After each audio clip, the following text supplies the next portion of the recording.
새벽 5시 공원 벤치에서 발견된 한 남성의 시신. 핏자국이 선명한 아스팔트 위로 경찰차의 빨간 불빛이 번쩍거렸습니다. 경찰관들이 황색 테이프를 치는 사이 CCTV 화면 속에는 후드티를 뒤집어 쓴 청소년 하나가 서둘러 걸어가는 모습이 찍혀 있었습니다.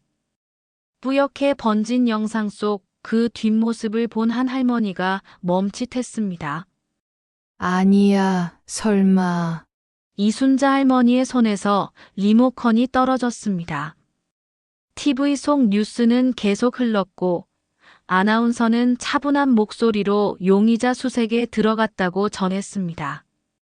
스마트폰 속 손자 민준이의 사진을 바라보던 할머니의 눈에서 눈물이 흘러내렸습니다. 후드티, 키, 걸음걸이. 모든 게 너무나 닮아 있었습니다. 세상 누구보다 긍정적이고 밝게 살아왔던 이순자 할머니였습니다. 동네에서는 늘 웃음을 잃지 않는 분으로 유명했지요. 입버릇처럼 하던 말이 있었습니다. 소풍 같은 인생이니까 잘 놀다 가겠다고 그렇게 말하며 어떤 어려움 앞에서도 씩씩하게 지내왔던 분이었습니다. 하지만 지금 그 할머니의 얼굴에는 절망만이 드리워져 있었습니다. 한 달 전 민준이는 집을 나갔습니다. 고등학교를 자퇴하겠다고 선언하며 부모와 크게 싸운 뒤였지요. 할머니가 아무리 달래고 설득해도 소용없었습니다. 민준이는 가방 하나만 들고 집을 떠났고 그 뒤로 연락이 끊겼습니다. 할머니는 매일 밤 민준이를 기다렸습니다. 현관문 소리에도 귀를 기울였고 전화벨이 울릴 때마다 혹시나 하는 마음으로 달려갔지요. 하지만 한 달이 지나도록 아무 소식이 없었습니다. 그런데 이제 이런 식으로 손자 소식을 듣게 되다니.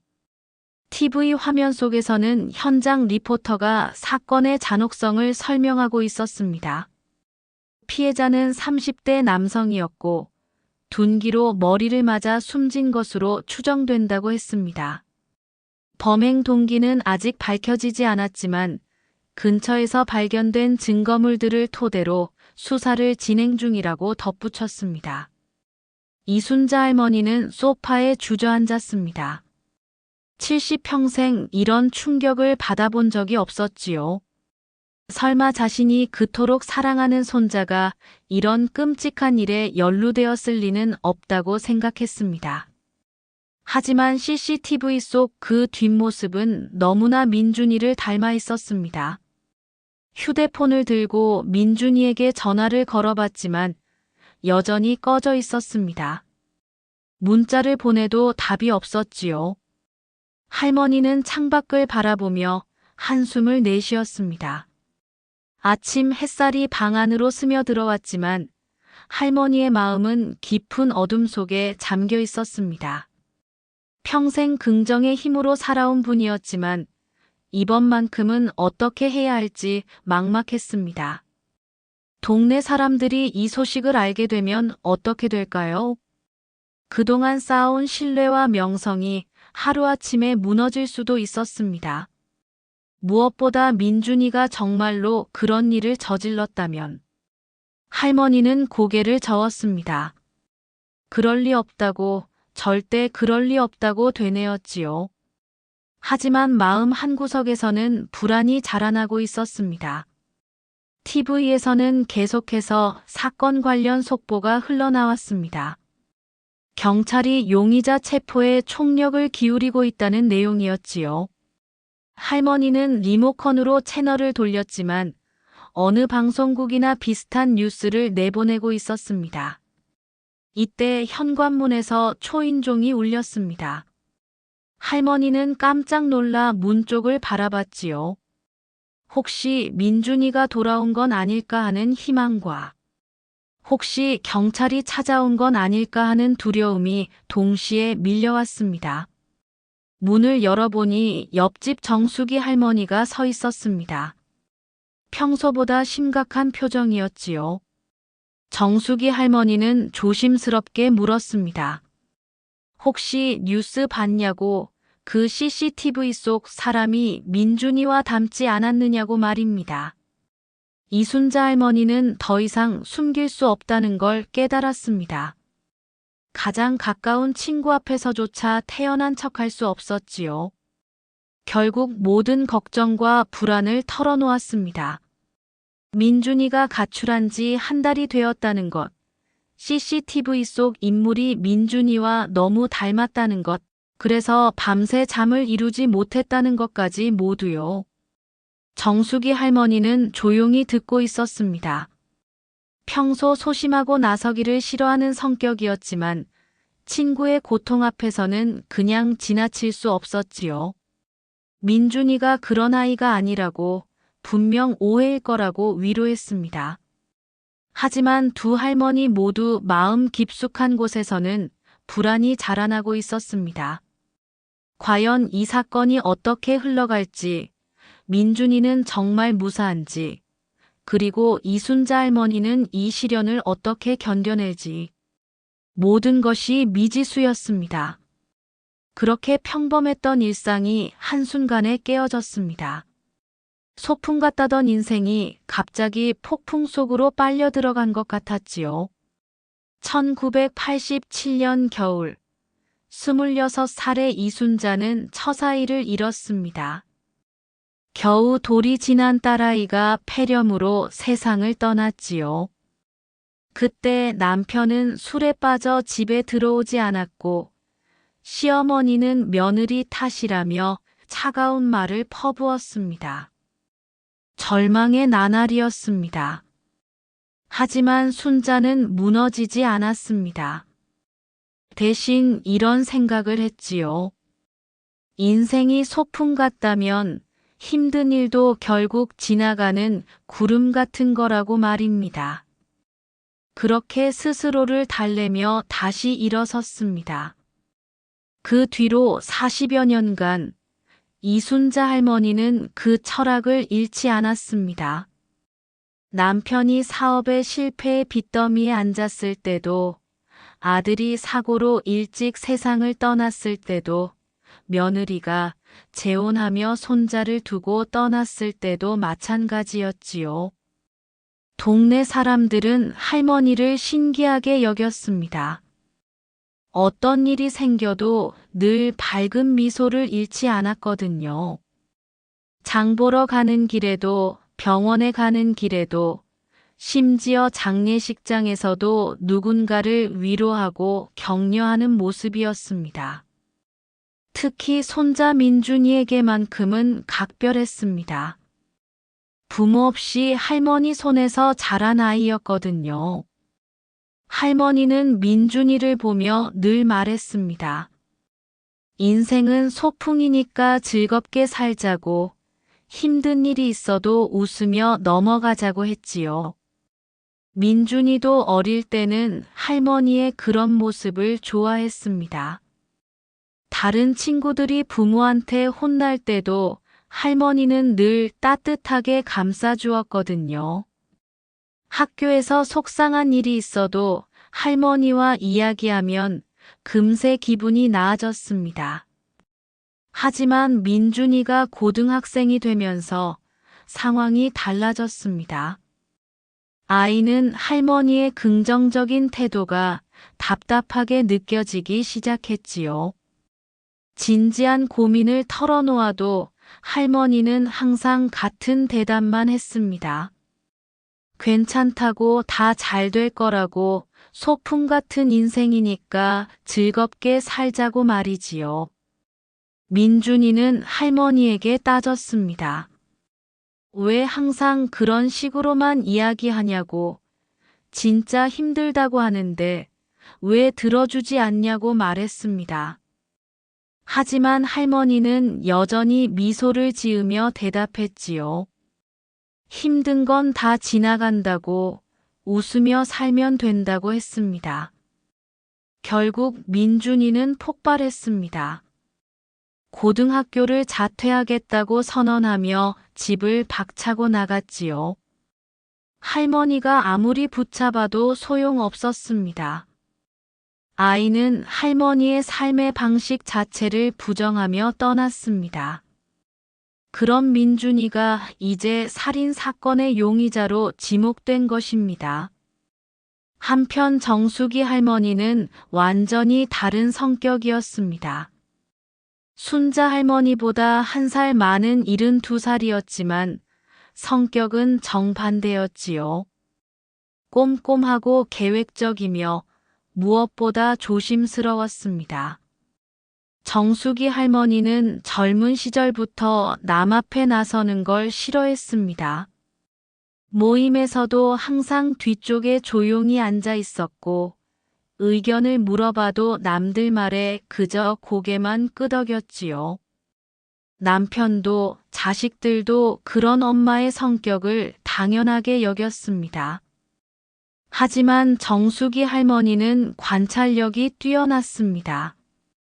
말은 없었지만 주변 상황을 꼼꼼히 살피는 습성이 있었지요. 동네에서 일어나는 크고 작은 일들도 대부분 파악하고 있었습니다. 다만 그걸 남들에게 말하지 않을 뿐이었지요. 순자 할머니와 정숙이 할머니가 친해진 건 10년 전의 일이었습니다. 정숙이 할머니가 혼자 장을 보러 가다가 넘어져 다쳤는데 순자 할머니가 도와준 것이 계기였지요. 그 뒤로 두 사람은 자주 만나게 되었습니다. 성격은 정반대였지만 묘하게 잘 맞았습니다. 순자 할머니는 정숙이 할머니의 신중함을 배웠고 정숙이 할머니는 순자 할머니의 밝음에 위로받았지요. 서로 없는 부분을 채워주는 관계였습니다. 특히 정숙이 할머니는 순자 할머니의 손자 민준이를 예뻐했습니다. 자신은 손자가 멀리 살아서 자주 보지 못했거든요. 민준이도 정숙이 할머니를 좋아했습니다. 할머니처럼 시끄럽지 않으면서도 자신의 이야기를 조용히 들어주었거든요. 하지만 민준이가 가출한 뒤로는 정숙이 할머니도 걱정이 많았습니다. 순자 할머니가 억지로 웃으려 노력하는 모습이 안쓰러웠지요. 평소 같았으면 직접 나서서 뭔가 해보려 했겠지만 워낙 소심한 성격이라 그저 지켜볼 수밖에 없었습니다. 그런데 이제 이런 끔찍한 일이 벌어진 것입니다. 오전 10시 두 할머니는 동네 카페에 앉아 있었습니다. 평소 같았으면 수다를 떨며 즐거운 시간을 보냈을 텐데 오늘은 분위기가 무거웠지요. 순자 할머니는 커피를 마시는 척하며 주변을 살폈습니다. 혹시 사람들이 자신을 이상하게 보는 건 아닌지 확인하려는 것 같았습니다. 정숙이 할머니는 조용히 물었습니다. 민준이에게 연락이 닿았냐고, 혹시 어디 있는지 알겠냐고 했지요. 순자 할머니는 고개를 저었습니다.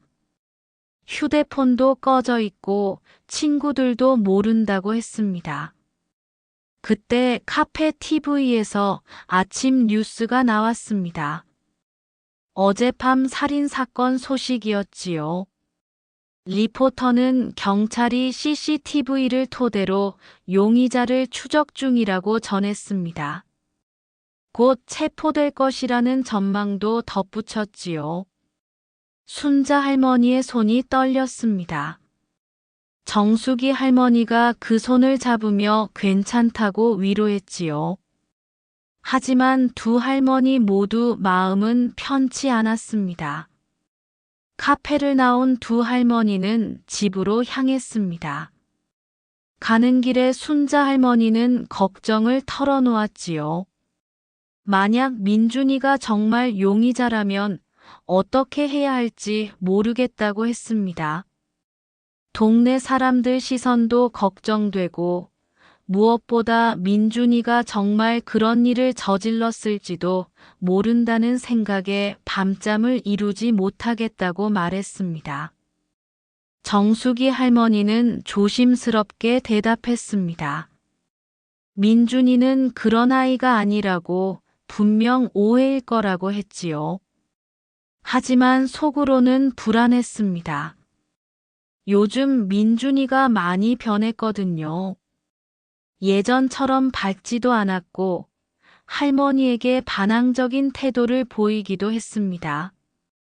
집에 도착한 순자 할머니는 또다시 민준이에게 전화를 걸어봤습니다. 역시 꺼져 있었지요. 문자도 보내봤지만 답이 없었습니다.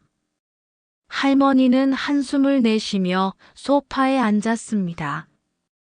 TV를 틀어보니 또 그 사건 얘기였습니다. 이번에는 피해자의 신상이 공개되었지요. 30대 회사원이었고 평소 성실하고 모범적인 사람이었다고 했습니다. 가족들은 충격에 빠져 있다고 전했습니다. 순자 할머니는 피해자 가족을 생각하며 마음이 무거워졌습니다. 만약 민준이가 정말 그런 일을 저질렀다면 그 가족들에게 어떻게 사죄해야 할지. 하지만 동시에 민준이를 향한 걱정도 컸습니다. 설마 그 착한 아이가 사람을 죽였을 리는 없을 거라고 생각하면서도 한편으로는 요즘 아이들을 이해할 수 없다는 생각도 들었지요. 그렇게 길고 무거운 하루가 시작되었습니다. 오후 2시 순자 할머니 집 현관문이 거세게 두드려졌습니다. 평소와 다른 급박한 소리였지요. 할머니는 가슴이 철렁했습니다. 혹시 민준이 소식인가 싶어 서둘러 문을 열었습니다. 하지만 문 밖에 서 있던 건 경찰관 2명이었습니다. 한 명은 40대 중반으로 보이는 형사였고 다른 한 명은 젊은 순경이었지요.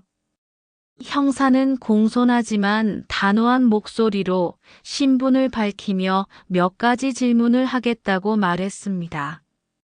순자 할머니의 다리가 후들거렸습니다. 평생 경찰서에 갈 일도 없었던 분이었는데 이제 형사가 집까지 찾아온 것입니다. 하지만 겉으로는 태연한 척하며 거실로 안내했지요. 형사는 차분하게 질문을 시작했습니다. 손자 민준이의 행방을 아느냐고, 언제 마지막으로 봤느냐고, 요즘 아이의 상태는 어땠는지 물었습니다. 순자 할머니는 떨리는 목소리로 1달 전 가출했다고 대답했습니다. 연락도 안 된다고, 어디 있는지 모르겠다고 했지요. 형사는 고개를 끄덕이며 수첩에 뭔가 적었습니다.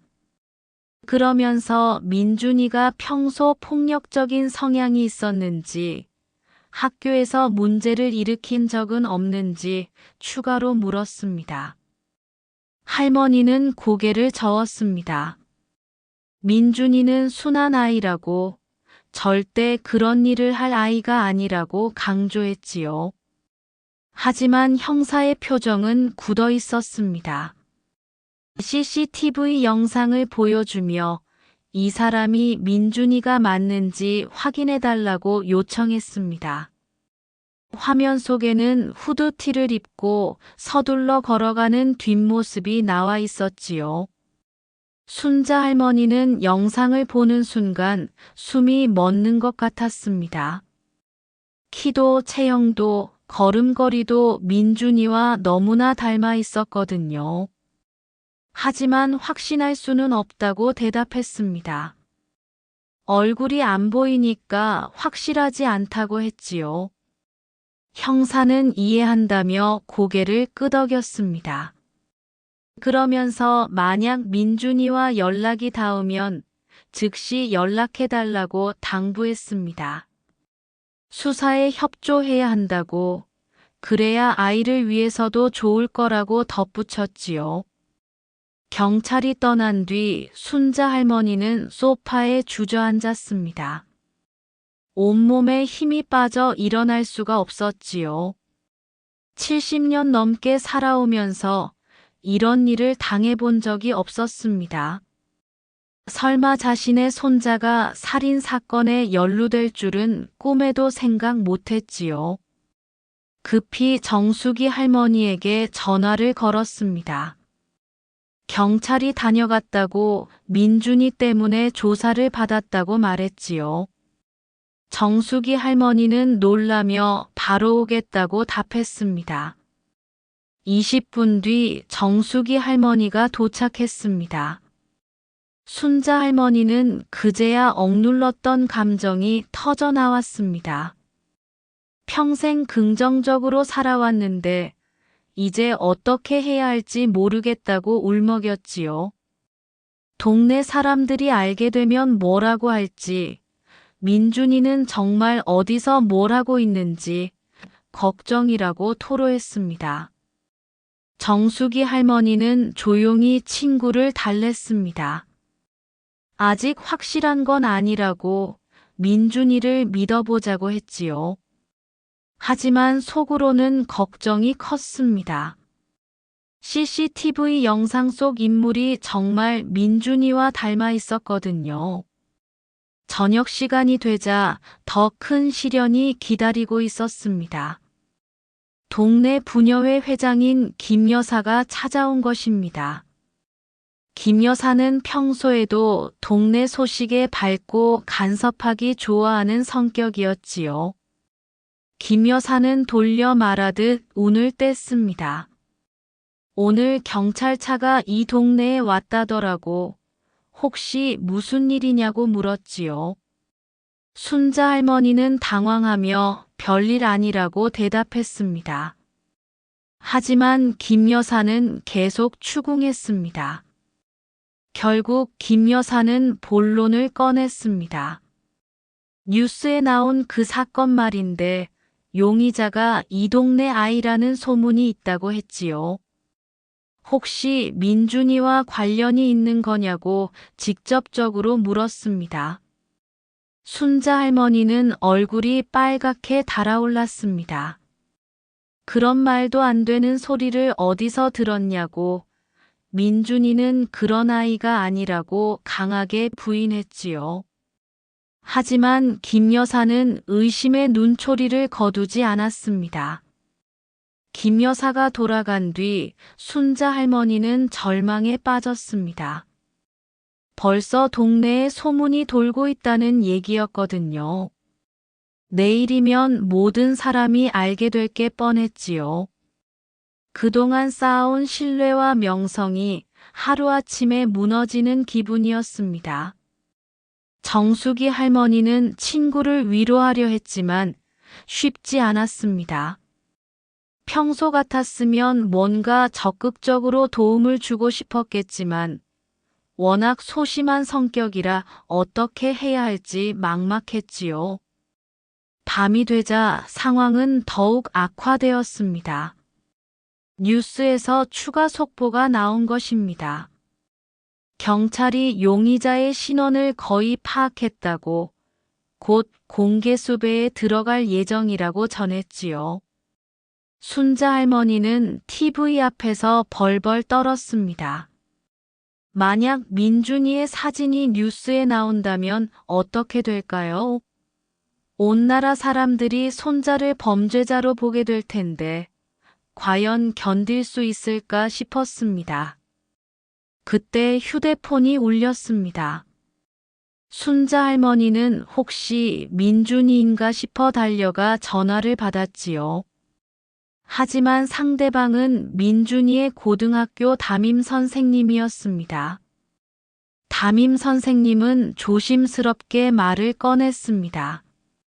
뉴스를 봤는데 혹시 민준이와 관련이 있는 건 아니냐고 물었지요. 학교에도 소문이 돌고 있다고, 만약 정말이라면 어떻게 대처해야 할지 고민이라고 했습니다. 순자 할머니는 억울함을 토로했습니다. 민준이는 절대 그런 아이가 아니라고 오해라고 강조했지요. 하지만 담임 선생님의 반응은 시큰둥했습니다. 요즘 민준이가 학교에서 문제를 일으키고 자퇴까지 했으니 의심받을 만하다는 뉘앙스였지요. 전화를 끊은 뒤 순자 할머니는 더욱 절망했습니다. 학교에서도 동네에서도 이미 민준이를 범죄자 취급하고 있었거든요. 아직 확정된 것도 아닌데 벌써 이런 시선을 받고 있다니. 정숙이 할머니가 밤늦게까지 곁에 있어 주었지만 위로가 되지 않았습니다. 순자 할머니는 계속해서 자책했습니다. 민준이를 제대로 키우지 못했나 싶고 너무 긍정적으로만 대했던 게 잘못이었나 싶었지요. 평생 남에게 피해 끼치는 일 없이 살아온 분이었습니다. 오히려 어려운 사람들을 도우며 살았지요. 그런데 이제 손자 때문에 온 동네 사람들에게 손가락질을 받게 생겼습니다. 새벽 2시가 되어서야 정숙이 할머니가 집으로 돌아갔습니다. 혼자 남은 순자 할머니는 침대에 누웠지만 잠이 오지 않았지요. 민준이 생각만 했습니다. 지금 어디서 뭘 하고 있을까? 혹시 정말 그런 끔찍한 일을 저질렀을까? 하지만 마음 한구석에서는 여전히 믿고 있었습니다. 민준이는 그런 아이가 아니라고, 분명 오해일 거라고 말이지요. 그 아이를 누구보다 잘 아는 건 자신이니까요. 그러면서도 다른 한편으로는 두려웠습니다. 만약 정말이라면 어떻게 해야 할지, 피해자 가족에게는 어떻게 사죄해야 할지 생각할수록 막막했습니다. 소풍 같다던 인생이 이제는 지옥 같았습니다. 71년을 살아오면서 이런 시련을 겪어본 적이 없었지요. 과연 이 상황을 어떻게 헤쳐나가야 할지 순자 할머니는 알 수 없었습니다. 다음 날 아침, 순자 할머니는 잠도 제대로 못 잔 채 부스스한 머리로 일어났습니다. 거울을 보니 하룻밤 사이에 10년은 늙은 것 같았지요. 평소 같았으면 단정하게 차려입고 밝은 표정으로 하루를 시작했을 텐데 오늘은 그럴 기력조차 없었습니다. 현관문 밖에서 웅성거리는 소리가 들려왔습니다. 혹시나 해서 문구멍으로 내다보니 동네 아주머니들 몇 명이 모여서 수군거리고 있었지요. 그들의 시선이 자꾸 자신의 집 쪽으로 향하는 것 같았습니다. 할머니는 급히 커튼을 치고 숨듯이 안으로 들어갔습니다. 평생 당당하게 살아온 분이었는데 이제는 이웃들의 시선이 두려웠지요. 장을 보러 나가는 것도 겁났습니다. 10시쯤 정숙이 할머니가 찾아왔습니다. 평소보다 일찍 온 것 같았지요. 얼굴에는 밤새 고민한 흔적이 역력했습니다. 정숙이 할머니는 순자 할머니에게 조심스럽게 제안했습니다. 혼자 있으면 더 우울해질 테니 나가서 산책이라도 하자고 말했지요. 물론 동네 사람들 시선이 부담스럽겠지만 그렇다고 집에만 숨어 있을 수는 없지 않느냐고 했습니다. 순자 할머니는 처음에는 거절했지만 친구의 간곡한 권유에 결국 따라 나섰습니다. 두 할머니는 조용한 뒷골목으로 향했습니다. 사람들과 마주치기 싫었거든요. 하지만 골목을 돌아서는 순간 마주친 것은 동네 슈퍼 아주머니였습니다. 슈퍼 아주머니는 순자 할머니를 보자마자 어색한 표정을 지었습니다. 평소 같았으면 반갑게 인사를 나눴을 텐데 오늘은 눈인사만 하고 서둘러 지나갔지요. 순자 할머니는 그 모습을 보며 가슴이 철렁했습니다. 정숙이 할머니가 위로했습니다. 사람들이 아직 정확한 상황을 모르니까 그럴 수도 있다고, 시간이 지나면 오해가 풀릴 거라고 했지요. 하지만 순자 할머니는 고개를 저었습니다. 벌써 동네 전체에 소문이 퍼졌을 거라고, 이제 예전처럼 살 수는 없을 것 같다고 했습니다. 공원 벤치에 앉은 두 할머니 앞으로 한 남성이 다가왔습니다. 40대 후반 정도로 보이는 사람이었는데 정장을 입고 있었지요. 그는 자신을 민준이의 중학교 때 담임이었던 박 선생이라고 소개했습니다. 박 선생은 뉴스를 보고 너무 놀라서 찾아왔다고 말했습니다. 민준이가 그럴 아이가 아니라는 걸 누구보다 잘 안다고, 분명 오해일 거라고 확신했지요. 순자 할머니는 그 말을 들으며 눈시울이 붉어졌습니다. 이런 상황에서 민준이를 믿어주는 사람이 있다는 게 고마웠거든요. 박 선생은 구체적인 제안을 했습니다. 민준이의 성격과 평소 행동을 증명해 줄 수 있는 자료들을 모아보자고 했지요. 학교 생활기록부나 상장, 봉사활동 증명서 같은 것들 말입니다. 그런 자료들이 있으면 경찰 수사에도 도움이 될 수 있다고 설명했습니다. 정숙이 할머니도 적극 동의했습니다. 가만히 앉아서 걱정만 하지 말고 뭔가 행동을 취해야 한다고 했지요. 민준이의 무죄를 증명할 수 있는 방법을 찾아보자고 제안했습니다. 하지만 순자 할머니는 여전히 소극적이었습니다. 과연 자신들이 할 수 있는 일이 있을까 싶었거든요. 경찰도 확신을 갖고 수사하는 것 같은데 민간인이 뭘 할 수 있겠냐고 했습니다. 박 선생은 포기하지 말라고 격려했습니다.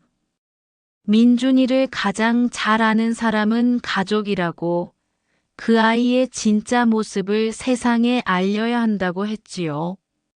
CCTV 한 장면만으로 사람을 판단해서는 안 된다고 강조했습니다.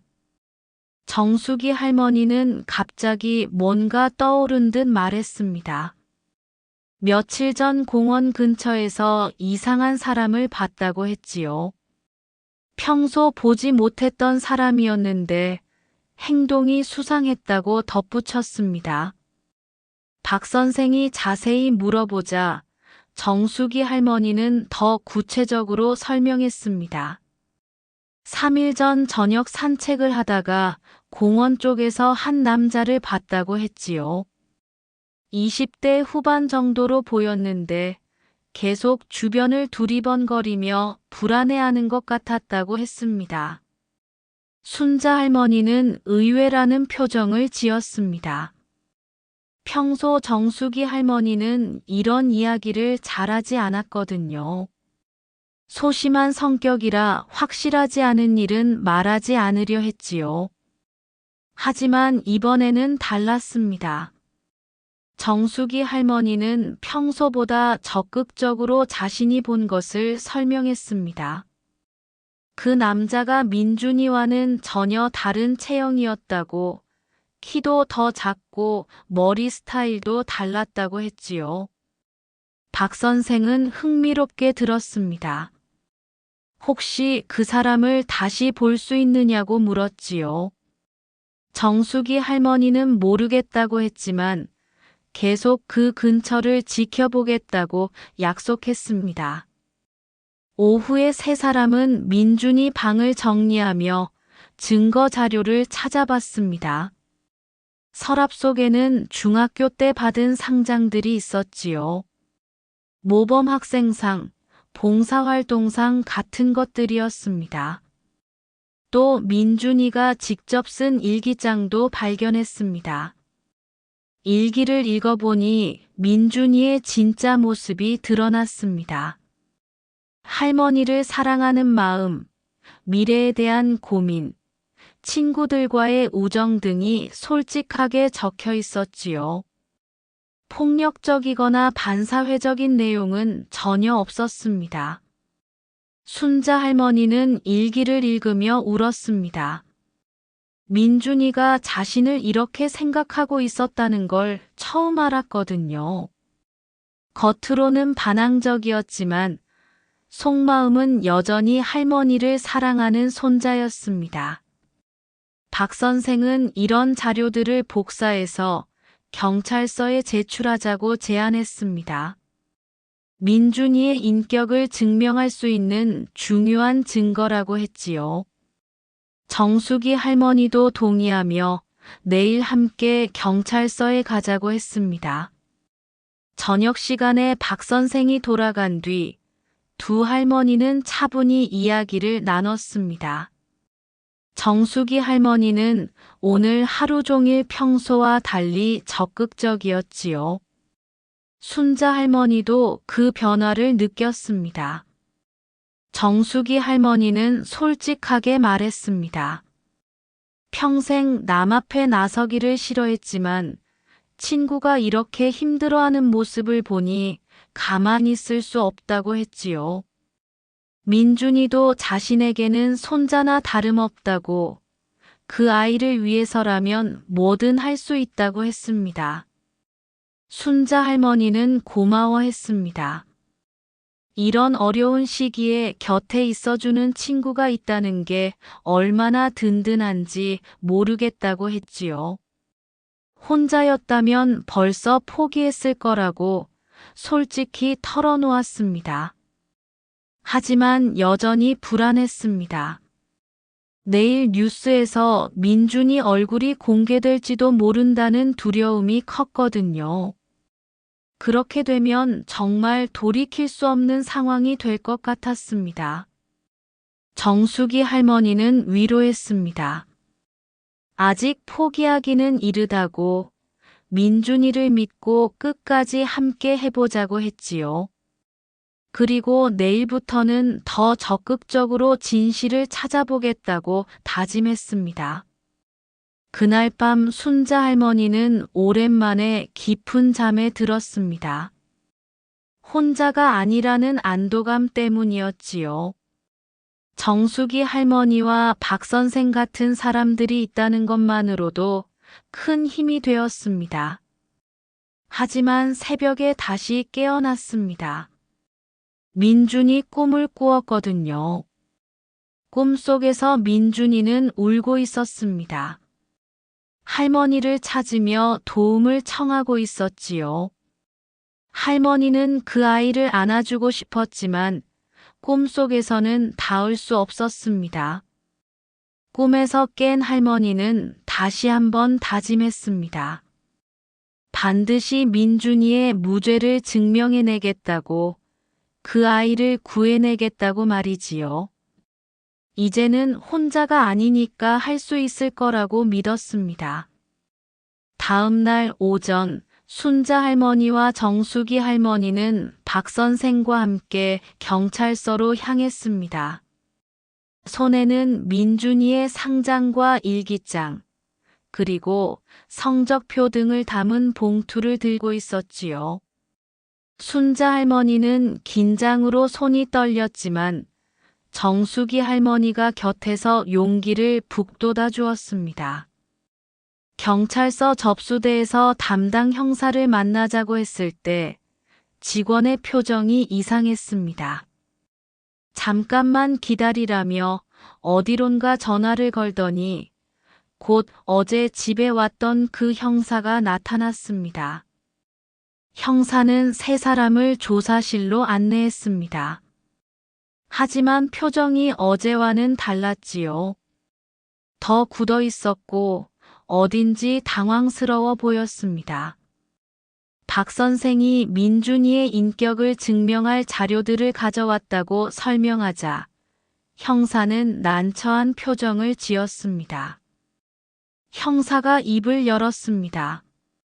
사실 어젯밤 중요한 진전이 있었다고 말했지요. CCTV 분석 결과 용의자의 신원이 거의 확실해졌다고 했습니다.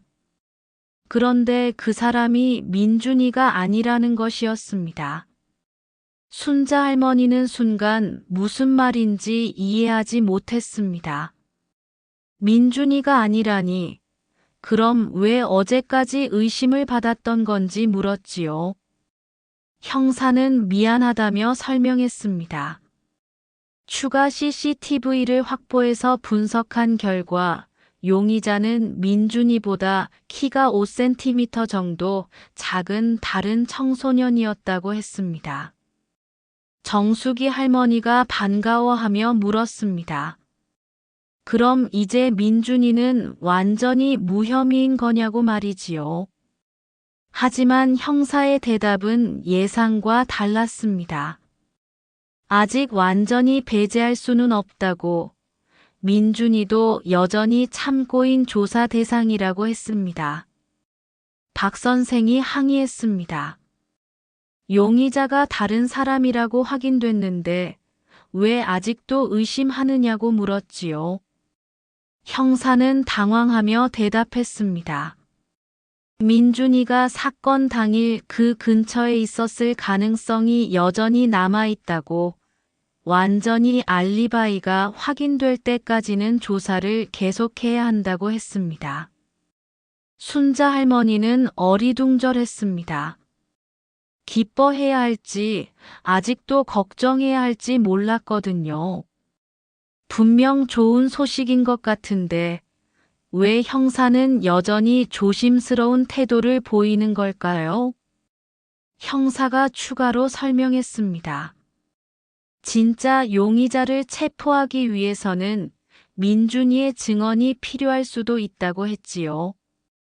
혹시 그날 현장 근처에서 수상한 사람을 봤다면 신고해달라고 당부했습니다.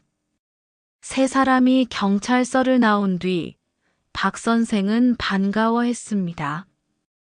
일단 민준이가 직접적인 용의자에서는 벗어났다고, 이제 조금씩 상황이 좋아질 거라고 위로했지요. 하지만 순자 할머니는 여전히 불안했습니다. 오후에 집으로 돌아온 순자 할머니는 TV를 틀었습니다. 혹시 사건 관련 새로운 뉴스가 있나 확인하려는 것이었지요. 하지만 화면에 나온 건 더 충격적인 내용이었습니다. 뉴스 앵커가 긴급 속보를 전했습니다. 어젯밤 공원 살인 사건과 관련해 새로운 용의자가 체포되었다고 했지요. 20대 후반의 남성으로 피해자와 금전 문제로 갈등이 있었던 것으로 밝혀졌다고 덧붙였습니다. 순자 할머니는 안도의 한숨을 내쉬었습니다. 드디어 진짜 범인이 잡힌 거였지요. 이제 민준이는 완전히 무혐의가 될 것 같았습니다.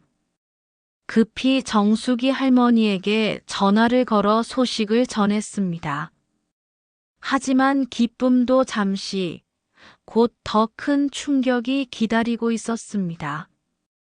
뉴스가 계속되면서 체포된 용의자의 얼굴이 공개되었는데, 그 사람이 바로 정숙이 할머니가 며칠 전 공원에서 목격했던 그 남자였던 것입니다. 정숙이 할머니가 급히 달려왔습니다. TV 화면을 보더니 확신에 찬 목소리로 말했지요.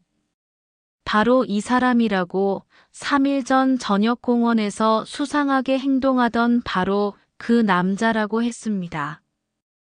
두 할머니는 서로를 바라보며 소름이 돋았습니다.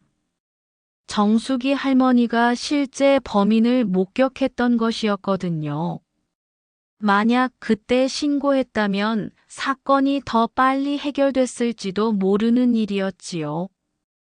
하지만 동시에 의문도 들었습니다. 왜 범인이 사건 후에도 현장 주변을 맴돌고 있었을까요? 보통 범죄자들은 증거를 없애거나 도망을 가기 마련인데 말이지요. 저녁 뉴스에서 더 자세한 내용이 공개되었습니다. 체포된 용의자는 피해자에게 큰 돈을 빌렸다가 갚지 못해 갈등이 있었다고 했지요.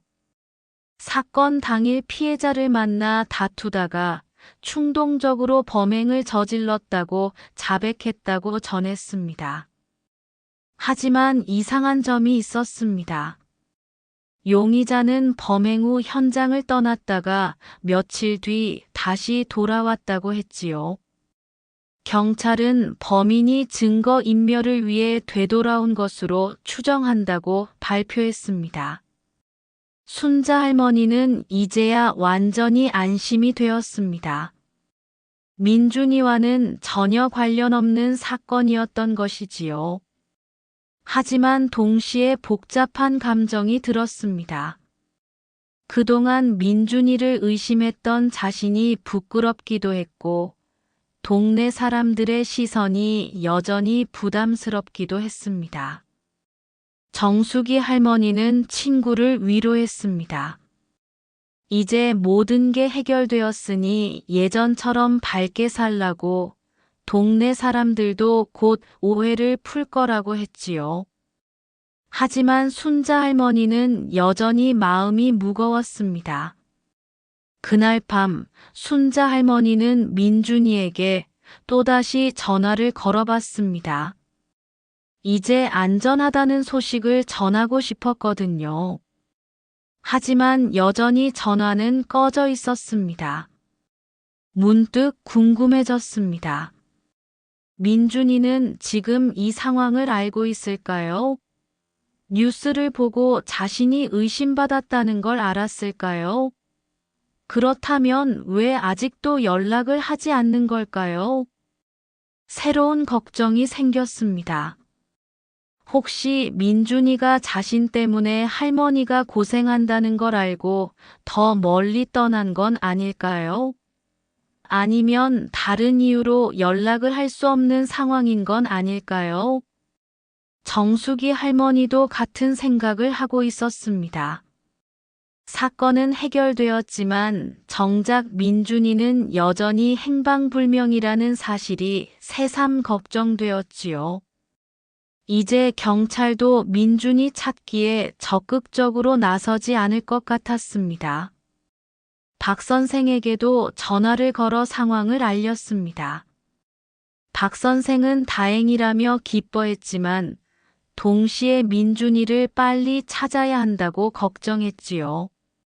아이가 이 모든 상황을 모른 채 혼자 있을 생각을 하니 안쓰럽다고 했습니다. 순자 할머니는 그제야 깨달았습니다. 사건이 해결된 것만으로는 끝이 아니라는 것을 말이지요. 진짜 중요한 건 민준이를 찾아서 집으로 데려오는 것이었습니다. 그래야 진정한 의미에서 이 시련이 끝나는 것이었지요. 하지만 민준이를 어떻게 찾아야 할지 막막했습니다. 경찰도 이제는 도움을 주지 않을 것 같았고, 혼자서는 어디서부터 시작해야 할지 몰랐거든요. 정숙이 할머니가 제안했습니다. 내일부터 민준이가 자주 가던 곳들을 직접 찾아보자고 했지요. 친구들 집이나 PC방, 공원 같은 곳들 말입니다. 비록 한 달 전 일이지만 혹시 단서를 찾을 수 있을지도 모른다고 했습니다. 순자 할머니는 고마워하며 동의했습니다. 이제 민준이를 찾는 일에 집중하기로 했지요. 사건은 해결되었지만 진짜 문제는 이제부터 시작이었습니다. 다음 날 아침 일찍 순자 할머니와 정숙이 할머니는 민준이를 찾기 위해 나섰습니다. 첫 번째 목적지는 민준이가 자주 가던 PC방이었지요. 가출 전에 친구들과 자주 모이던 곳이었습니다. PC방 사장은 두 할머니를 기억하고 있었습니다. 예전에 민준이를 찾으러 온 적이 있었거든요. 사장은 고개를 저으며 대답했습니다. 한 달 전 이후로는 민준이를 본 적이 없다고, 친구들도 요즘 잘 안 온다고 했지요. 하지만 유용한 정보를 하나 알려주었습니다. 민준이가 가출 며칠 전 한 친구와 심각한 대화를 나누는 모습을 봤다고 했지요. 그 친구 이름은 정호였고 같은 반 아이였다고 덧붙였습니다. 두 할머니는 정호네 집을 찾아갔습니다. 정호 어머니가 문을 열더니 당황하는 표정을 지었지요. 순자 할머니가 민준이 소식을 묻자 정호 엄마는 미안하다며 고개를 숙였습니다. 정호도 일주일 전부터 집에 들어오지 않고 있다고 했습니다. 친구들끼리 어디 가서 지내고 있는 것 같다고 하지만 어디 있는지는 모르겠다고 털어놓았지요. 아이들이 요즘 말을 안 듣는다며 한숨을 내쉬었습니다. 정숙이 할머니가 조심스럽게 물었습니다. 혹시 아이들이 평소 어떤 곳을 좋아했는지, 주로 어디서 만났는지 아느냐고 했지요. 정호 엄마는 잠시 생각하더니 대답했습니다. 강변 근처 폐건물에서 가끔 만났다는 얘기를 들었다고 했습니다. 두 할머니는 강변으로 향했습니다. 30분 정도 걸어가니 오래된 공장 건물들이 보였지요. 대부분 비어 있거나 창고로 쓰이고 있었습니다. 어디서부터 찾아봐야 할지 막막했습니다. 그때 정숙이 할머니가 한 건물을 가리켰습니다. 1층 창문에 불빛이 새어나오고 있었거든요. 두 할머니는 조심스럽게 다가가서 창문 사이로 안을 들여다봤습니다. 놀랍게도 안에는 4명의 청소년이 있었습니다. 그중 한 명이 바로 민준이었지요. 순자 할머니는 눈물이 날 뻔했습니다. 한 달 만에 보는 손자의 모습이었거든요. 하지만 민준이의 상태는 좋지 않아 보였습니다. 살이 많이 빠져 있었고 옷도 더러워져 있었지요. 다른 아이들과 함께 라면을 끓여 먹고 있었는데 표정이 어두웠습니다. 정숙이 할머니가 순자 할머니를 말렸습니다. 당장 들어가서 아이를 데려오고 싶겠지만 일단 상황을 더 지켜보자고 했지요. 민준이가 왜 집으로 돌아가지 않는지, 무엇 때문에 이런 생활을 하고 있는지 알아봐야 한다고 했습니다. 두 할머니는 건물 뒤쪽으로 돌아가서 숨어서 지켜봤습니다. 1시간 정도 지나자 아이들이 밖으로 나왔지요. 민준이와 정호, 그리고 다른 두 아이였습니다. 아이들은 근처 편의점으로 향했습니다. 돈을 모아서 뭔가 사려는 것 같았지요. 하지만 돈이 부족했는지 한참 고민하다가 라면 2개만 사고 나왔습니다. 순자 할머니는 가슴이 아팠습니다. 손자가 이렇게 굶주리며 지내고 있었다니. 당장 달려가서 따뜻한 밥을 사주고 싶었지만 정숙이 할머니가 계속 말렸습니다. 저녁이 되자 아이들은 다시 건물로 돌아갔습니다. 두 할머니도 조용히 따라가서 창문 근처에 숨었지요. 아이들의 대화가 들려왔습니다. 민준이가 다른 아이들에게 말하고 있었습니다. 집에 가고 싶지만 갈 수 없다고, 할머니한테 실망만 안겨드릴 것 같다고 했지요. 자퇴한 것도 후회된다고, 하지만 이제 와서 돌아가기는 어렵다고 털어놓았습니다. 정호가 위로했습니다. 가족이니까 용서해 줄 거라고, 할머니는 민준이를 사랑하니까 기다리고 계실 거라고 했지요. 하지만 민준이는 고개를 저었습니다. 자신이 너무 상처를 줬다고, 할머니의 마음을 이해하지 못했다고 자책했습니다. 순자 할머니는 눈물을 참을 수 없었습니다. 민준이가 이렇게 후회하고 있었다니, 집에 가고 싶어 했다니, 자신도 그동안 아이의 마음을 제대로 헤아리지 못했다는 걸 깨달았지요. 그때 한 아이가 뉴스 이야기를 꺼냈습니다. 공원에서 살인 사건이 있었다고, 용의자가 청소년이라는 소문이 있다고 했지요. 민준이가 깜짝 놀라며 물었습니다. 혹시 자신과 관련이 있는 건 아닌지 걱정된다고 했습니다. 다른 아이가 괜찮다고 위로했습니다. 민준이는 그런 일과 전혀 관련이 없다고, 너무 걱정하지 말라고 했지요. 하지만 민준이는 여전히 불안해했습니다. 혹시 할머니가 자신 때문에 피해를 보는 건 아닌지 걱정된다고 했습니다. 정우가 제안했습니다. 내일 뉴스를 자세히 봐서 상황을 파악해 보자고 했지요. 만약 정말 민준이와 관련이 있다면 그때 대책을 세우자고 했습니다. 밤이 깊어지자 아이들은 잠자리에 들었습니다. 바닥에 담요 몇 장을 깔고 옹기종기 모여서 잠들었지요. 민준이는 천장을 바라보며 한참을 뒤척이다가 겨우 잠이 들었습니다. 두 할머니는 새벽까지 그 자리에서 지켜봤습니다. 손자의 잠든 모습을 보니 안쓰럽기만 했지요. 순자 할머니는 정숙이 할머니에게 속삭였습니다. 내일은 꼭 민준이와 이야기하겠다고, 더 이상 이런 생활을 하게 둘 수는 없다고 했습니다. 정숙이 할머니도 동의했습니다. 하지만 조심스럽게 접근해야 한다고 했지요. 민준이가 놀라서 도망갈 수도 있으니까 자연스럽게 만날 방법을 생각해 보자고 제안했습니다. 집으로 돌아오는 길에 순자 할머니는 많은 생각을 했습니다.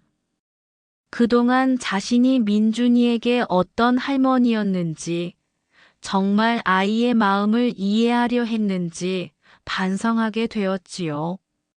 항상 긍정적으로 살라고, 웃으며 지내라고만 했지 민준이의 진짜 고민을 들어주지는 못했던 것 같았습니다. 아이가 진지하게 이야기하려 할 때도 대수롭지 않게 넘겨버린 적이 많았지요. 정숙이 할머니는 친구를 위로했습니다. 이제라도 깨달은 게 다행이라고, 민준이와 제대로 이야기할 기회가 생긴 거라고 했지요. 서로 솔직한 마음을 털어놓으면 관계가 더 좋아질 거라고 격려했습니다. 그날 밤 순자 할머니는 오랜만에 평안한 마음으로 잠들었습니다.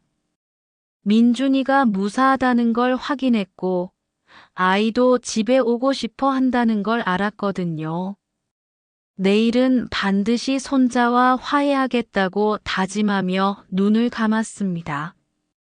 하지만 새벽에 갑자기 전화벨이 울렸습니다. 박 선생이었지요. 급하게 만나자고 민준이와 관련해 중요한 소식이 있다고 했습니다. 순자 할머니는 가슴이 두근거렸습니다. 과연 무슨 일이 생긴 걸까요? 새벽 6시, 순자 할머니는 서둘러 옷을 입고 박 선생과 만나러 나갔습니다. 정숙이 할머니도 함께 했지요. 박 선생의 목소리가 평소와 달리 긴장되어 있었거든요. 카페에서 만난 박 선생의 표정은 심각했습니다. 밤새 민준이 친구들을 수소문해 봤다고 그런데 충격적인 사실을 알게 되었다고 말했지요. 민준이가 실제로 사건 당일 그 공원 근처에 있었다는 것이었습니다. 순자 할머니는 얼굴이 하얘졌습니다. 범인은 따로 잡혔는데 무슨 소리냐고 물었지요. 박 선생은 조심스럽게 설명했습니다. 민준이가 사건을 목격했을 가능성이 있다고, 그래서 무서워서 숨어 있는 것 같다고 했습니다. 박 선생이 만난 민준이의 또 다른 친구 승현이가 털어놓은 이야기였습니다. 사건 당일 밤 민준이에게서 전화가 왔다고, 목소리가 많이 떨리고 있었다고 했지요. 무서운 것을 봤다고, 하지만 자세한 내용은 말하지 않았다고 덧붙였습니다. 정숙이 할머니가 물었습니다. 그럼 민준이는 왜 경찰에 신고하지 않았을까요? 목격자라면 오히려 당당하게 나서면 되는 거 아니냐고 했지요. 박 선생은 고개를 저었습니다. 아마 무언가 복잡한 사정이 있을 거라고 추측했습니다. 세 사람은 급히 강변 폐건물로 향했습니다. 민준이에게 직접 물어봐야겠다고 결심했지요. 하지만 건물에 도착해보니 아무도 없었습니다. 어젯밤 있던 흔적만 남아있을 뿐이었습니다. 근처를 수색하던 중 정숙이 할머니가 편의점 아주머니에게 물어봤습니다. 청소년 몇 명이 어디로 갔는지 혹시 봤느냐고 했지요. 아주머니는 기억한다며 대답했습니다. 새벽에 급하게 나가더니 시내 쪽으로 향했다고 했습니다. 박 선생이 추측했습니다. 아마 민준이가 뉴스를 보고 놀란 것 같다고 했지요. 자신이 목격자라는 사실이 알려질까봐 더 멀리 도망간 게 아니냐고 분석했습니다. 순자 할머니는 절망했습니다. 겨우 찾았는데 또 놓쳐버렸거든요. 이제 어떻게 민준이를 찾아야 할지 막막했습니다. 설상가상으로 비까지 내리기 시작했지요. 그때 정숙이 할머니의 휴대폰이 울렸습니다. 모르는 번호였지만 받아보니 민준이었습니다. 떨리는 목소리로 정숙이 할머니에게 부탁했지요. 할머니를 만나고 싶다고, 하지만 집으로는 갈 수 없다고 했습니다. 민준이는 지금 시내 한 찜질방에 숨어 있다고 말했습니다. 친구들과 헤어져서 혼자 있다고, 너무 무섭고 외롭다고 털어놓았지요. 정숙이 할머니는 위치를 묻고 바로 가겠다고 약속했습니다. 찜질방에 도착한 세 사람은 구석진 자리에서 웅크리고 있는 민준이를 발견했습니다. 한 달 만에 본 손자의 모습에 순자 할머니는 눈물이 터져 나왔지요. 민준이도 할머니를 보자마자 울음을 터뜨렸습니다. 하지만 민준이는 선뜻 집으로 가자는 말에 응하지 않았습니다. 자신이 큰 실수를 했다고, 할머니에게 말할 수 없는 일이 있다고 했지요. 순자 할머니는 무슨 일이든 함께 해결하자고 달랬지만 민준이는 고개를 저었습니다. 박 선생이 조심스럽게 물었습니다. 혹시 공원에서 무언가를 봤느냐고, 그것 때문에 무서워하는 거냐고 했지요. 민준이는 깜짝 놀라며 어떻게 알았는지 물었습니다. 민준이가 드디어 진실을 털어놓기 시작했습니다. 사건 당일 밤 친구들과 헤어진 뒤 혼자 공원을 지나가고 있었다고 했지요. 그때 한 남자가 다른 남자를 때리는 모습을 봤다고 털어놓았습니다. 너무 놀라서 숨어서 지켜봤는데 맞는 사람이 쓰러지고 나서도 그 남자가 계속 때렸다고 했습니다. 그리고 그 남자의 얼굴을 똑똑히 봤다고 덧붙였지요. 순자 할머니가 물었습니다. 그럼 왜 경찰에 신고하지 않았느냐고. 목격자 증언이 중요한데 말이라고 했지요. 민준이는 더 큰 충격적인 사실을 털어놓았습니다. 그 범인이 바로 자신이 아르바이트하던 가게 사장이었다는 것입니다. 민준이는 한 달 전까지 그 사람 밑에서 일했었지요. 사장은 평소 성격이 거칠었지만 민준이에게는 잘해주던 사람이었습니다. 민준이는 혼란스러웠다고 했습니다. 자신이 아는 사람이 그런 끔찍한 일을 저질렀다는 게 믿어지지 않았거든요. 그리고 만약 신고하면 자신도 위험해질 수 있다고 생각했다고 털어놓았습니다. 더욱 충격적인 것은 그 다음이었습니다. 민준이가 현장을 떠나려는 순간 범인이 자신을 발견했다는 것이었지요. 눈이 마주쳤고 범인은 민준이가 모든 걸 봤다는 걸 알았습니다. 범인은 민준이에게 다가와서 협박했습니다. 만약 이 일을 누구에게 말하면 가만두지 않겠다고, 가족들한테도 해칠 수 있다고 위협했지요. 민준이는 너무 무서워서 그 자리에서 도망쳤다고 했습니다. 그래서 집으로 갈 수 없었던 것입니다.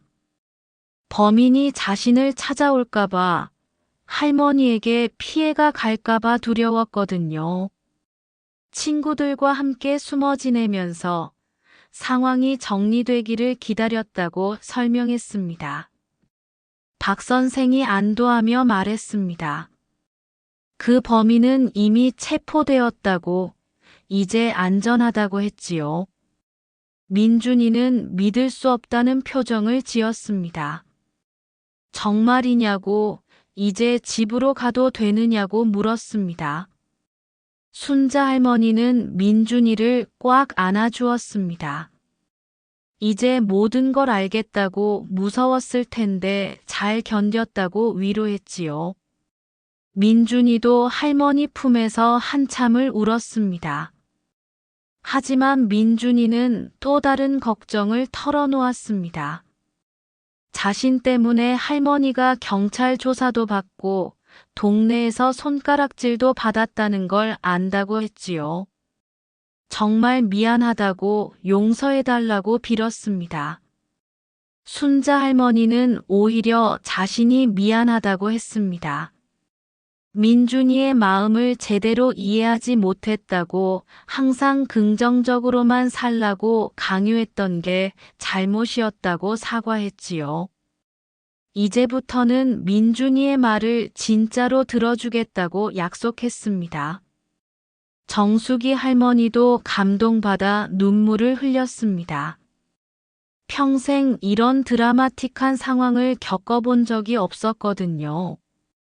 하지만 친구와 그 손자가 화해하는 모습을 보니 너무 뿌듯했습니다. 민준이는 이제 집으로 가고 싶다고 말했습니다. 할머니와 함께 따뜻한 집에서 지내고 싶다고, 학교도 다시 다니고 싶다고 했지요. 순자 할머니는 기뻐하며 당연하다고 대답했습니다. 네 사람은 함께 집으로 향했습니다. 비가 그쳤고 해가 나기 시작했지요. 순자 할머니는 민준이의 손을 꼭 잡고 걸었습니다. 이제 진짜로 모든 시련이 끝났다는 안도감이 들었습니다. 집에 도착하자 민준이는 자신의 방을 보며 눈물을 흘렸습니다. 한 달 동안 그리워했던 공간이었거든요. 할머니가 방을 그대로 두었다는 것도 감동이었지요. 박 선생은 이제 안심이 된다며 돌아갔습니다. 민준이에게 학교 복귀에 대해서도 도움을 주겠다고 약속했지요. 정숙이 할머니도 늦은 시간까지 함께 있어 주었습니다. 그날 저녁 순자 할머니와 민준이는 오랜만에 함께 식사를 했습니다. 서로에게 그동안 하지 못했던 이야기들을 털어놓았지요. 할머니는 민준이의 고민을 진지하게 들어주었고, 민준이도 할머니의 마음을 이해하게 되었습니다.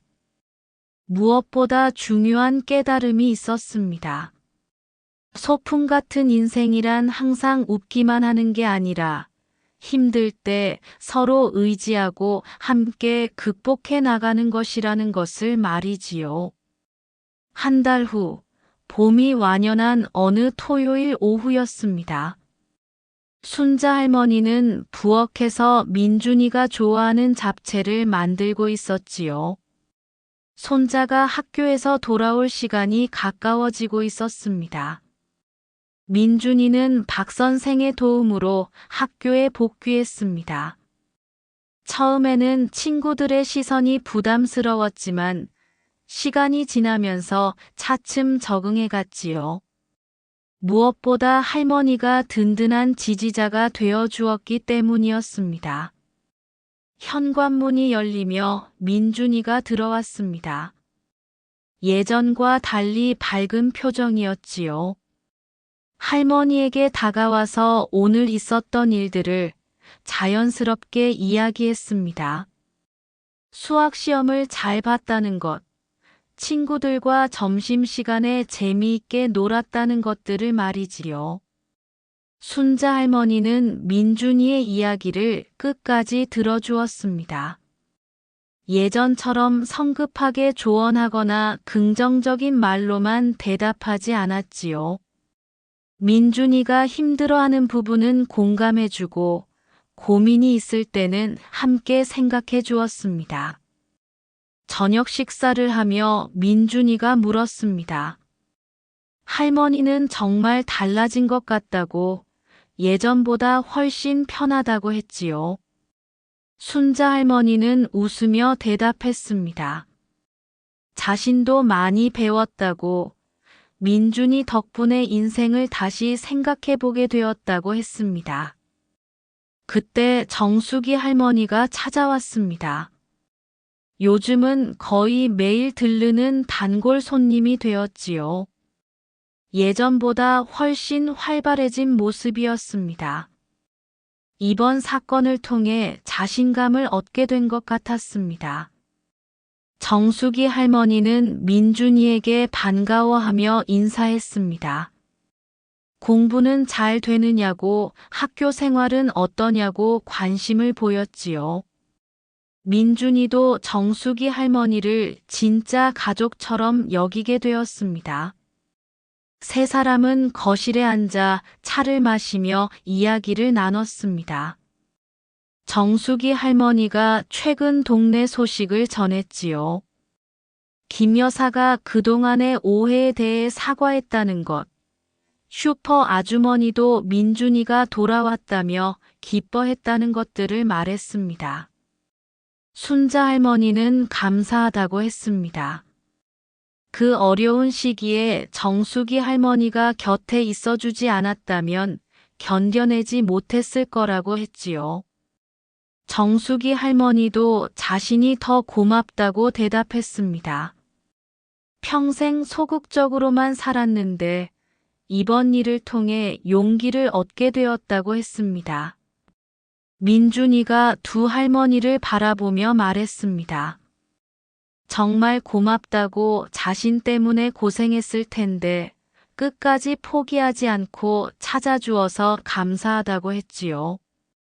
그리고 이제는 진짜 가족 같다고, 세 명이 함께여서 든든하다고 덧붙였습니다. 일요일 아침, 순자 할머니는 오랜만에 동네 산책을 나섰습니다. 민준이도 함께였지요. 예전에는 사람들의 시선이 두려워서 피했던 길이었는데 이제는 당당하게 걸을 수 있었습니다. 길에서 만난 이웃들이 반갑게 인사했습니다. 민준이가 돌아왔다며 기뻐하고 학교 생활은 어떠냐고 관심을 보였지요. 동네 슈퍼 아주머니는 민준이에게 과자까지 사주었습니다. 공원에 도착한 할머니와 민준이는 벤치에 앉아 이야기를 나눴습니다. 민준이가 그날 이후로 달라진 점들을 털어놓았지요. 예전에는 할머니의 긍정적인 말들이 답답하게 느껴졌는데, 이제는 그 마음을 이해할 수 있게 되었다고 했습니다. 순자 할머니도 솔직하게 말했습니다. 자신도 많이 변했다고, 예전에는 힘든 일이 있어도 무조건 긍정적으로 넘어가려고만 했는데, 이제는 제대로 직면하고 해결하려고 한다고 했지요. 민준이가 할머니에게 물었습니다. 그래도 여전히 인생이 소풍 같다고 생각하느냐고 말이지요. 순자 할머니는 잠시 생각하더니 대답했습니다. 그렇다고, 하지만 소풍의 의미가 달라졌다고 했습니다. 예전에는 소풍이 그저 즐겁기만 한 것이라고 생각했는데, 이제는 다르다고 설명했지요. 진짜 소풍은 혼자 가는 게 아니라 함께 가는 거라고, 때로는 비가 와서 힘들 수도 있지만 그것도 추억이 된다고 했습니다. 가장 중요한 건 서로 챙겨주는 사람들이 있다는 것이라고 덧붙였습니다. 정숙이 할머니처럼 묵묵히 곁을 지켜주는 친구, 박 선생처럼 도움을 주는 사람들, 그리고 무엇보다 민준이 같은 소중한 가족이 있다는 것이 진짜 소풍 같은 인생이라고 했지요. 민준이는 고개를 끄덕이며 말했습니다. 자신도 이제는 알 것 같다고, 힘들 때 혼자 견디려 하지 말고 함께 해결해 나가는 게 중요하다고 깨달았다고 했지요. 오후에는 정숙이 할머니도 합류해서 세 사람이 함께 시장에 갔습니다. 저녁 식사 재료를 사려는 것이었지요. 시장에서 만난 상인들도 반갑게 맞아주었습니다. 떡볶이 가게 아주머니가 민준이를 알아보고 무료로 떡볶이를 주었습니다. 돌아와서 다행이라고 할머니가 얼마나 걱정했는지 모른다고 했지요. 민준이는 고개를 숙여 감사하다고 인사했습니다. 집으로 돌아와서 세 사람은 함께 저녁을 준비했습니다. 순자 할머니는 잡채를 만들고 정숙이 할머니는 김치찌개를 끓였지요. 민준이는 밥을 짓고 상을 차렸습니다. 식사를 하며 민준이가 제안했습니다. 다음 주말에는 세 사람이 함께 진짜 소풍을 가면 어떻겠느냐고 했지요. 근처 산에 올라가서 도시락도 먹고 사진도 찍자고 제안했습니다. 두 할머니는 기뻐하며 동의했습니다. 정숙이 할머니는 자신이 김밥을 만들어 오겠다고, 순자 할머니는 과일을 준비하겠다고 했지요. 민준이는 돗자리와 물을 챙기겠다고 말했습니다. 그날 밤 잠들기 전 순자 할머니는 창밖을 바라보며 생각했습니다. 지난 몇 달 동안 참 많은 일들이 있었다고, 절망적이었던 순간들도 있었지만 결국은 더 큰 깨달음과 성장의 기회가 되었다고 느꼈지요. 무엇보다 민준이와의 관계가 이전보다 훨씬 깊어졌다는 게 가장 큰 수확이었습니다. 서로를 진짜로 이해하게 되었고 소통하는 방법도 배웠지요. 정숙이 할머니도 변했습니다.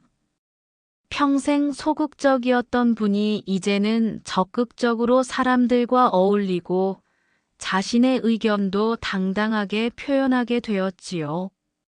순자 할머니는 미소를 지으며 중얼거렸습니다. 정말 인생은 소풍 같다고 예상치 못한 일들이 생기기도 하지만 함께할 사람들이 있으면 모든 걸 이겨낼 수 있다고 말이지요. 다음 날 아침 민준이가 학교에 가면서 할머니에게 말했습니다. 사랑한다고, 그리고 이제는 절대 도망가지 않겠다고 약속한다고 했지요. 순자 할머니도 민준이를 꼭 안아주며 대답했습니다. 자신도 사랑한다고, 앞으로 어떤 일이 생겨도 함께 해결해 나가자고 했습니다. 민준이가 학교로 떠난 후 순자 할머니는 정숙이 할머니와 함께 차를 마시며 말했습니다. 이제 정말 새로운 시작 같다고, 진짜 소풍 같은 인생을 살아갈 수 있을 것 같다고 했지요. 정숙이 할머니는 고개를 끄덕이며 대답했습니다. 자신도 덕분에 용기를 얻게 되었다고, 앞으로도 함께 멋진 소풍을 이어가자고 했습니다. 창밖으로는 따뜻한 봄 햇살이 들어오고 있었습니다. 순자 할머니는 그 햇살을 바라보며 생각했습니다.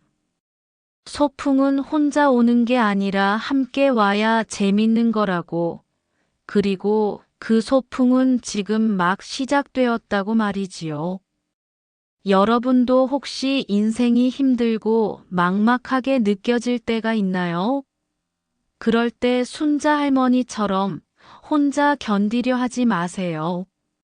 주변을 둘러보면 정숙이 할머니 같은 든든한 친구가, 박 선생 같은 따뜻한 이웃이, 민준이 같은 소중한 가족이 있을 거예요. 진짜 소풍 같은 인생은 바로 그런 사람들과 함께 만들어가는 것이니까요. 시청해주셔서 감사합니다. 앞으로도 재미있고 감동적인 사연을 계속 업데이트 예정입니다. 오른쪽에 구독 눌러주시고 의미 있는 시간 함께 하셨으면 좋겠습니다.